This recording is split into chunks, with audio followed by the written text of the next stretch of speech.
Audio Jungle.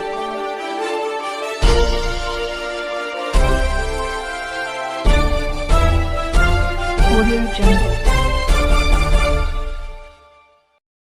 प्रदेश में बहुचर्चित RTO आरक्षक सौरभ शर्मा का मामला थमने का नाम नहीं ले रहा है। इस मामले को लेकर एक दिन पूर्व मध्य प्रदेश विधानसभा में उपनेता प्रतिपक्ष हेमंत कटारे ने प्रेस वार्ता आयोजित कर पूर्व मंत्री भूपेंद्र सिंह पर गंभीर आरोप लगाए थे।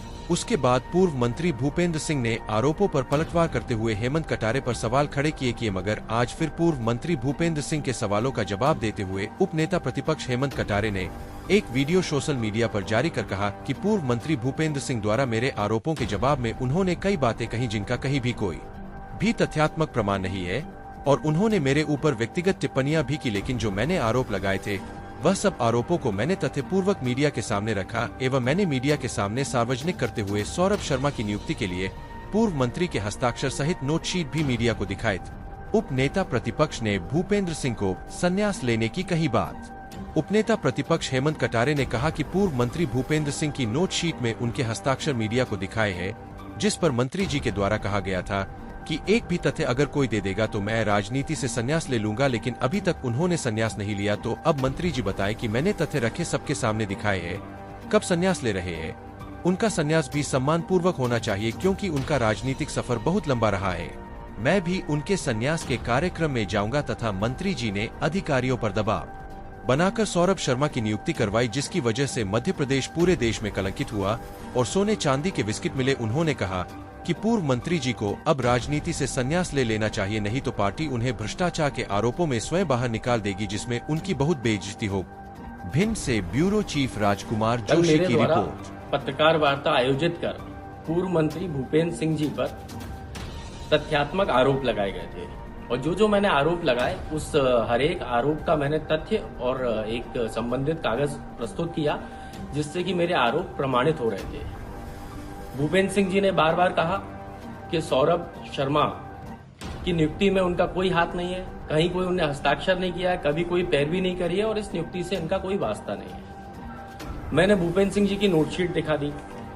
सौरभ शर्मा का ये नियुक्ति पत्र है। इस नियुक्ति पत्र में बाकायदा बिंदु क्रमांक 2 पर जिक्र है कि इनके निज सहायक भूपेंद्र सिंह जी के निज सहायक को लिखा गया और उनकी स्वयं की नोटशीट का जिक्र है। इसके बाद मैंने वो नोटशीट भी दिखा दी। ये वह नोटशीट है जिसमें भूपेंद्र सिंह जी का हस्ताक्षर है और वो स्वयं कलेक्टर के एक ऐसे पत्र का संज्ञान ले रहे हैं जो कलेक्टर ने उनको कभी लिखा ही नहीं है, लेकिन स्वतः संज्ञान ले रहे थे क्योंकि उनको इस भ्रष्टाचारी सौरभ शर्मा को संरक्षण देकर के मोटी कमाई करनी थी। अब बात ये आ जाती है कि मैंने उनको ये सारे कागज दिखा दिए। उन्हें कल मेरे इन तथ्यों के जवाब में काफी सारी बातें कही और उनमें से एक भी बात तथ्यात्मक नहीं कही। जितनी भी बातें कही उनका कोई भी तथ्य नहीं दिया, सारी निराधार और हवाई बातें कही उन्होंने। काफी निजी बातें भी कही, उनका भी मैं उत्तर दे दूंगा अभिमानी जी को। लेकिन पहले मैं ये पूछना चाह रहा हूं, मेरे स्वर्गीय पिताजी भी मंत्री रहे। जितना इन्होंने नोटशीट पर लिख दिया इतना लिखना पर्याप्त होता है किसी भी आरक्षक को नियुक्ति दिलाने हेतु। मेरे राजनीतिक पृष्ठभूमि है और मैं स्वयं भी राजनीति कर रहा हूं। मैं जानता हूं कि किसी भी मंत्री का आरक्षक की नियुक्ति में कोई भी हस्तक्षेप नहीं किया जाना होता है नियम अनुसार, लेकिन माननीय भूपेंद्र सिंह जी ने न सिर्फ हस्तक्षेप किया बल्कि दबाव डाल करके ट्रांसपोर्ट के अधिकारियों से इस आरक्षक की नियुक्ति करवाई और बाद में इस आरक्षक ने भ्रष्टाचार को फैलाकर पूरे मध्य प्रदेश को कलंकित किया। जहां सोने के बिस्किट जब्त हुए मध्य प्रदेश में, चांदी के बिस्किट जब्त हुए, पूरा प्रदेश आज कलंकित हुआ, तो उसमें पूरी देन माननीय भूपेंद्र सिंह जी की है। मैं पूछना चाहता हूं भूपेंद्र सिंह जी से कि आपने कहा था कि यदि कोई भी प्रमाण या साक्ष्य मैं सामने रख दूंगा या कोई भी सामने रख देगा तो आप राजनीति से संन्यास ले लेंगे।